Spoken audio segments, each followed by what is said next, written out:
Ассалаумағалейкум, құрметті көрермен. Бүгін біз міне кезекті объектіге тапсырыс түсті. Осындай ас бөлмесіне мокрышолк жағу.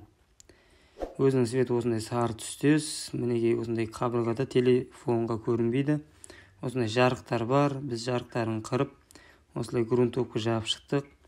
Грунтовка жағып осылай жарықтарын қырып, лепкасы жағып, жарықтарына жойынт жағып, сосын соның бетіне грунтовка жағып шықтық. Осындай көк светті грунтовка жақтық. Ақшыл көк түстес. Одан кейін осы мынау обороттың тұсы, мына жер.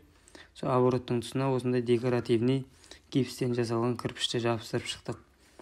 Айта кететін нәрсе, гипсті біз өзіміз құямыз. Үйден құйып әкелдім. Бұны қалай құю керек, қалыпын қалай жасаймын, қайдан аламын, бұл жайында YouTube арнамда толық видеолар бар.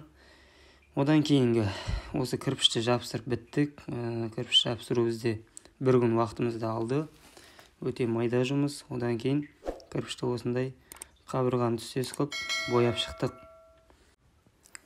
Осылай гипсті 3 сағат дегенде бояп біттік. Гипсті бояп біткеннен кейін біз жиегінде гантелінде алып тастағанбыз. Оған жаңадан классикалық гантел алғанбыз. Соны жабыстырдық. Одан кейін достар, мынау міне біткен видеосы. Кірпіш осылай өте әдем болып шықты. Мокрышолкта әдем болып шықты. Өкінішке орай оны қалай жасағанымды түсіріп алмаппын видеоға.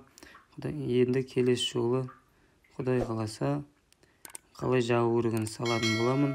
Арнаға тіркеліп лайк басып қойыңыздар. Қалай шығыпты, комментарийға жазып пікір білдіріңіздер. Достар, осындай шылтыр суға өте жақсы. Ас бөлмесіне арналған осындай әдемі мокрышолк.